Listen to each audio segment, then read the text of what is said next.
Hello friends, और आइए हम लोग देखेंगे अभाज्य संख्या। अभाज्य संख्या क्या होता है?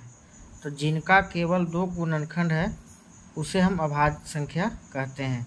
जिनका केवल दो गुणनखंड है, जैसे 2, 3, 5, 7, 11, 13, 17। जैसे 2 का अगर हम ले लें तो 2 का गुणनखंड अगर निकाला तो 2 से एक बार में 1 और 2, 1 गुने 2 एक गुणनखंड हो गया। अगर हम 3 का लेते हैं 3 का, तो 3 का भी 1 से भी कटेगा, 3 से भी कटेगा।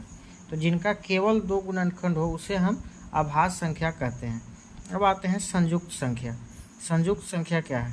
तो जिनका 2 से अधिक गुणनखंड होता है उसे हम संयुक्त संख्या कहते हैं। जिनका 2 से अधिक गुणनखंड होता है, जैसे 4, 6, 8, 9, 10, 12। 4 भी देखिए, 4 2 से अधिक है, 1 से भी कटेगा, 2 से भी कटेगा, 4 से भी कटेगा, 3 गुणनखंड हो गया। अगर 6 ले लेते हैं तो 1 से भी कटता है, 2 से भी, 3 से भी। तो ये 2 से अधिक गुणनखंड है उसे हम क्या कहेंगे? संयुक्त संख्या। अब आते हैं संपूर्ण संख्या। जिस संख्या के सभी गुणनखंडों का योगफल उस संख्या का दोगुना हो तो उसे हम संपूर्ण संख्या कहते हैं। जैसे में 6, 28। अगर 6 का हम गुणनखंड निकालते हैं तो 2 से निकालेंगे 3 दूनी 6, 3 से 1 3। और इस सभी को हम क्या करेंगे? जिनका संख्या के सभी गुणनखंडों का योगफल उस संख्या का दोगुना हो तो उसे हम 16 का देखते हैं। अगर 16 का तो 2 से 8 दूनी 16, 2 से 4 दूनी 8, 2 से 2 दूनी 4। ये तो नहीं हो पाएगा। 28 हम चेक करेंगे। 28, 2 से 14 दूनी 28, 2 से 7 दूनी 14, 7 से 28। 6 का लेते हैं अगर हम, देखते हैं इस तरीक़ा से देखेंगे। अगर हम 6 का लेते हैं तो 1 से भी कटेगा, 2 से भी कटेगा, 3 से भी, 6 से। तो देखेंगे, जोड़ेंगे 6, 3, 9, 2, 12, 9, 2, 11, 1, 12। तो 6 संख्या इसका जोड़ कितना हो जाएगा गुणनखंड का? 12। तो डबल हो जाता है। तो इस तरीक़ा से संख्या क्या हो जाएगा? संयुक्त संख्या। तो आइए दोस्तों, हम लोग देखते हैं आज मैथ में एक बहुत ही अच्छा क्वेश्चन जो बार बार एग्जाम में जो पूछता है। क्वेश्चन है, गधों और बतखों के एक समूह में पैरों की संख्या सरों की संख्या के दोगुने से 16 अधिक है, तो गधे की संख्या ज्ञात करें। तो इस तरह के क्वेश्चन में सबसे पहले हम मान लेंगे कि गधा की संख्या A और बतख की संख्या A। गधों की संख्या A और बतखों की संख्या B मानेंगे। अब यहाँ से सर की संख्या, तो गधा और बतख, तो गधा की संख्या A और बतख की संख्या B। तो सर के भी संख्या उतना ही होगा जितना गधा का होगा उतना बतख का। तो सरों की संख्या A प्लस B हो जाएगा। अब पैर की संख्या, तो पैर की संख्या गधा की संख्या A माने हैं, तो गधा के कितना पैर होता है? तो 4 पैर, तो 4A हो जाएगा पैर। और बतख की संख्या B है और बतख 2 पैर का होता है तो 2B हो जाएगा। तो इसका पैरों के कुल संख्या अगर निकालना हो तो 4A प्लस 2B, और सरों की कुल संख्या A प्लस B। इस तरह से अब क्वेश्चन के अनुसार पैर की संख्या सरों की संख्या के दोगुनों से 16 अधिक का रहा। तो पैर की संख्या 4A प्लस 2B बराबर सर की संख्या A प्लस 2B प्लस 16। इस तरह से 4A प्लस 2B बराबर 2A प्लस 2B प्लस 16। इस तरह से हम निकालेंगे, सोल्व करेंगे तो A बराबर 8 है। हम माने गधे की संख्या, तो इस तरह से हमारा गधों की संख्या आ गया। हाँ सर। तो माध्य संख्या समझ में आ गया ना? Yes sir. माध्य में हम क्या करेंगे? टोटल संख्या को जोड़ देंगे और जितना संख्या है 1, 2, 3, 4, 5 बड़ा उसका संख्या से भागा देंगे। तो टोटल संख्या का जोड़ 30 आया और 5 से भागा तो 6 आया। माध्य हम लोग समझ गए।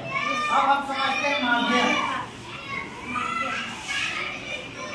तो माध्य बनाने से पहले हम संख्या को बढ़ते क्रम में सजाएंगे, क्योंकि में बढ़ते क्रम का मतलब सबसे छोटा संख्या, तो सबसे छोटा 4, उसके बाद कितना है?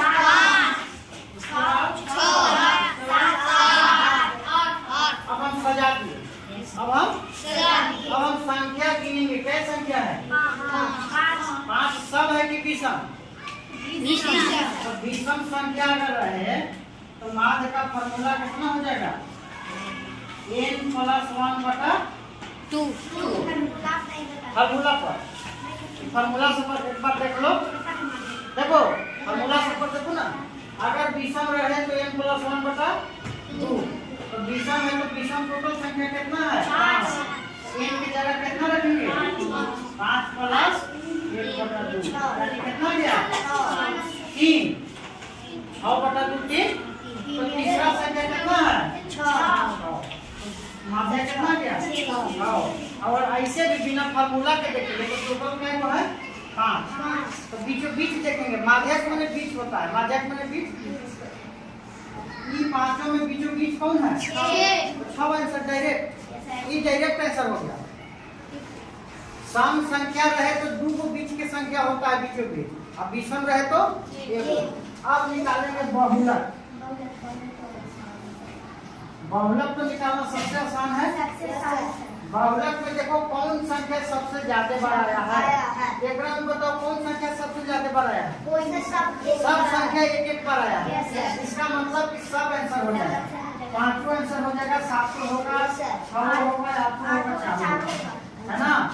अगर ये 4 एक बार और आता, अगर एक 4 और आता तो बहुलक कितना हो जाता है, क्योंकि 4 2 बार आया, समझ में आ गया ना। जय हिंद दोस्तों, तो आइए हम लोग एक बहुत अच्छा मैच देखेंगे। क्वेश्चन कर रहा है कि एक थैले में 7 लाल 8 सफ़ेद और 9 काली गेंद है, 4 गेंद यादृच्छिक रूप से निकाली जाती है, तो निकाली गई किसी भी गेंद के सफ़ेद नहीं होने की परिकता ज्ञात करें। तो एक थैले में 7 गेंद है, 8 गेंद है, 9 काली गेंद है, तो यहाँ पे देखिए टोटल, आइए हम लोग देखते हैं। तो टोटल जो बॉल है 7 + 8 + 9 = 24, तो 24 गेंद एक थैला में है। अब देखते हैं NS यानी कुल टोटल हमारा है 24। अब इसको हम फार्मूला पर निकालेंगे 24CR, NCR का फार्मूला होता है फैक्टोरियल n/फैक्टोरियल r इंटू फैक्टोरियल n-r। तो इस तरीक़ा से 24 टोटल है, तो 24C4। क्वेश्चन कह रहा है कि 4 गेंद यादृच्छिक निकालना है, तो किसी भी 4 गेंद को निकालना है तो 24C4 हो जाएगा। तो यहाँ पे देखिए 24 × 23 × 22 × 21, फैक्टोरियल यहाँ 20 कर दिए, इसलिए 20 कर दिए क्योंकि यहाँ पे 24 में से 4 घटाएंगे तो फैक्टोरियल 20 होगा, तो 20 से 20 कट जाएगा, और 4 × 3 × 2 इस तरीके से फैक्टोरियल से। तो यहाँ से टोटल हमारा जो संख्या आया 10,626। अब सफ़ेद नहीं होने की घटना, तो टोटल हमारे पास 24 बॉल है जिसमें सफ़ेद, तो सफ़ेद का बॉल 8 है, तो अगर 24 में से हम लोग 8 घटा देंगे तो टोटल कितना बच जाएगा, तो 16। तो 16CR, तो 16 × 15 × 14 इस तरह से NCR के फार्मूला पर बनाएंगे तो हमारा टोटल 1820 आ जाएगा। तो सफ़ेद नहीं होने की परिकता कितना है, टोटल हमारा है 1820, और बटा टोटल कितना है, तो टोटल जितना नहीं निकालना उसको ऊपर लिखते हैं और टोटल को नीचे लिखते हैं। तो 1820 बटा 10,626, इस तरह से हमारा काटने के बाद 30/759 आया। दोस्तों, तो आइए हम क्वेश्चन देखते हैं। क्वेश्चन कह रहा है कि प्रति किलो गेहूँ की कीमत में 25% की कमी के कारण जॉन 600 रुपये में 5 किलो अधिक खरीद पा रहा है, तो प्रति किलो गेहूं का मूल्य क्या है।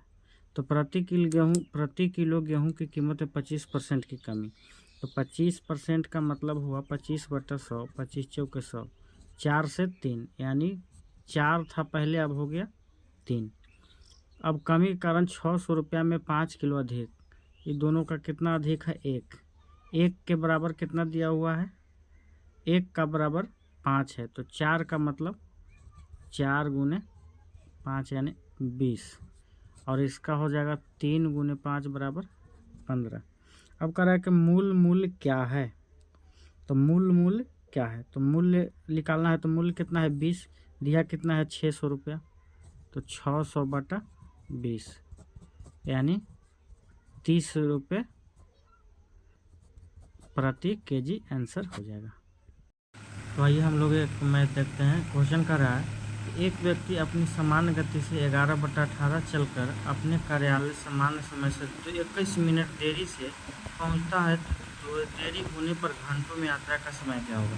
तो कह रहा है कि एक व्यक्ति अपनी सामान्य गति से 11/18 चलकर, तो 11/18 माना कि उसका चाल था पहले 11, अब हो गया 18, तो डिफरेंस कितना को हो गया 7 का। वो कह रहा है कि 21 मिनट का देरी, हम कह रहे हैं कि 7 मिनट का देरी। तो इसको क्या करना है, तो देरी होने पर घंटों का यात्रा का समय ज्ञात करें। तो देरी होने पर ये हो गया 11 से 18, इसको अगर बदलेंगे तो 18:11 हो जाएगा दूरी। तो 17×21 तो 18×3 = 54 हो जाएगा। 54 मिनट को हम घंटा में बदलेंगे तो आ जाएगा 0.9 घंटा।